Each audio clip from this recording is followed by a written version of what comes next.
Recently, I was on the campus of Spring Arbor University to hear Coach Joe Kennedy talk about his landmark Supreme Court case, Kennedy v. Bremerton School District. To give you a little bit of background, Joe Kennedy was the coach who simply knelt at the 50-yard line, at first by himself and then with his players. Later, this became a center of controversy. We've seen other people kneel at football games, professional football players kneeling for a cause of some sort that they felt this was their platform to protest or to express their political views. But Coach Kennedy knelt, and you're going to hear what he prayed in his prayer, what he did with his players and the players on the other team. And this case is important for us because it overturns the over 50-year law called the Lemon Test, Lemon v. Kurtzman. The Supreme Court was on a search and destroy mission to try to obliterate any sort of public prayer or public observance within the marketplace of ideas. And I think it's important for you to listen to this because what this did is going to affect us as well.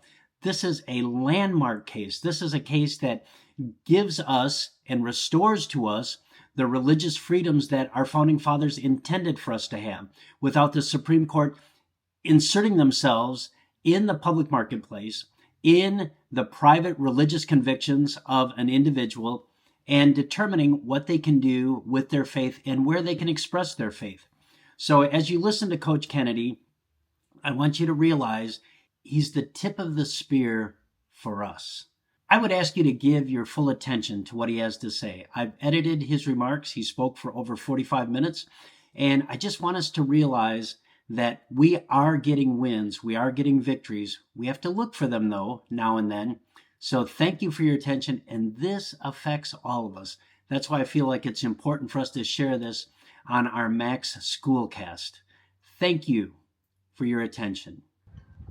I'm at Spring Arbor University here at the Wagner Freedom Foundation Center to hear a lecture from Coach Joe Kennedy. Coach Kennedy is the one who has had his case go all the way to the Supreme Court because he knelt in prayer on the 50-yard line. This ought to be an amazing lecture. I'm looking forward to it. Thank you for having me here. It means a lot to be able to come and share my story with people that are like-minded. I decided to go into the Marine Corps and do something with my life. And that's where I found my first love, and that was my love for the country. So leadership by example was so important to me, and my life totally meant absolutely nothing when I look back on it until I started my relationship with God. And from that moment on, everything has really meant something. But I can see God's fingerprints on every single step of the way, on every little puzzle piece of my life. And now, like us, we're a little bit older, we can see what our picture of our life looks like. But me just praying by myself on the 50-yard line. About 6 months into it, I had a couple of the kids in my team say, "Coach, what are you doing out there?" And I said, "I was just thanking God for what you guys did." They said, "Can we come out?" And I said, "Man, this is a free country. Of course you can come out. You do whatever you want to do here." They came up and said, one of my team captains came up and said, "Coach, can we invite the other team to join us?" And I'm just beaming on the inside. I'm just like, "Ooh, that is some awesome news right there." And I was like, "Well, of course, this is your team. You guys can do whatever you want to do." So they started inviting the other team. Now, when I'm, "Coach, could you just do the prayer and so we know when it's over?" And I'm like, "Oh, great, yeah." So my prayers were, I think, really kind of cheesy, but they were absolutely from the heart. It was, I would just take one of the helmets, and when the other team started joining, I would hold both helmets up over everybody's on their knee, and I'd hold the helmets up and I'd say, "Lord, I just want to lift these guys up for what they did. They battled here for 48 minutes. They might have been enemies when they came out here, but as warriors, they could walk off the field in pride in your name. Amen."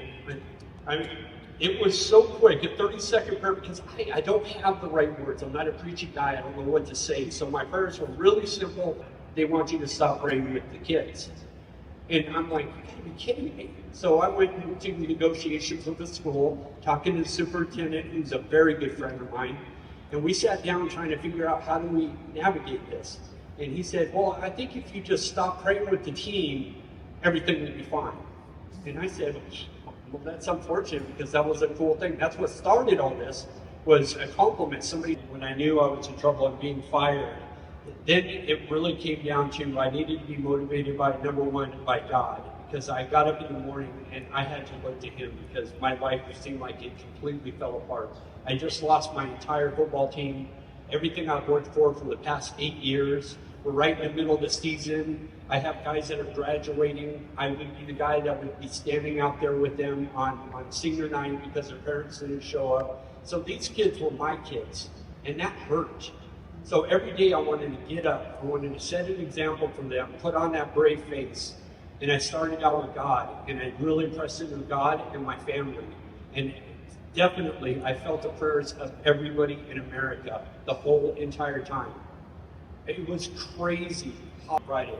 And I'm sitting there in front of my entire team, and I'm telling them what's going on. I said, hey, if I do this prayer, I'm going to be fired. So just to let you know, you guys got to still continue to do what you're doing. And one of my team captains stood up and said, Coach, we talked it over as a team, and we want you to give into the school. And I knew at that exact second, there's no way I could do that. Because that was the easy way to do it. I don't care how uncomfortable things are, and you always do what's right. I don't care if it goes against everybody else, but you do what's right. When I was going through this, I thought I was all alone, and then we started receiving letters and calls, and it wasn't just a couple. As time went on, it was hundreds, then it was thousands, and millions of Americans started praying. And how many people are believers, and how many people are standing on the right side of things? There's more of us than there are of them.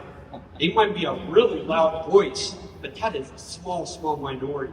Most of us live in the real world here, and we have common sense. And I didn't realize why this was a big deal. I still think, how crazy is this? Because I was just taking a knee. I mean, is that newsworthy?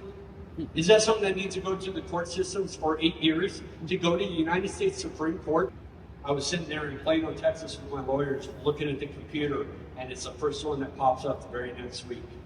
And I'm sitting there going, what's it saying? What's it saying? What's it saying? My lawyers are saying, shut up, we're trying to read. And I was like, just tell me what it says. You won 6-3, let us read.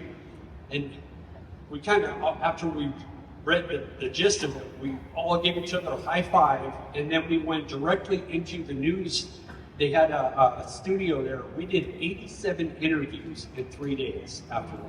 We told the entire world, CNN, PBS, think of all the MSNBCs, think about every single platform, 87 of them we did. It was on every single, throughout this whole entire thing, we were on every single newspaper in the United States. That is impressive. And most of them were above the fold, which I guess is the thing.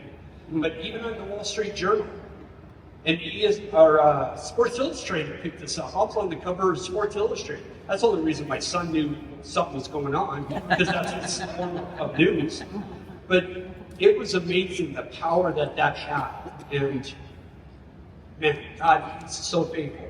And it was all in his time. This brief on my behalf saying the same liberties that give them the right to kneel in protest is the same one that protects me from. So I thought that was pretty cool.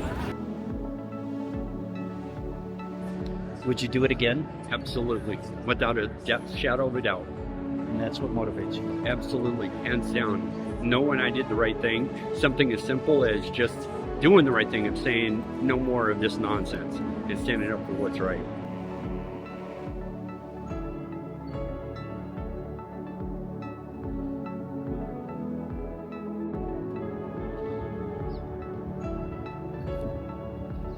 Thank you for paying attention to this. Thank you for watching all the way to the end.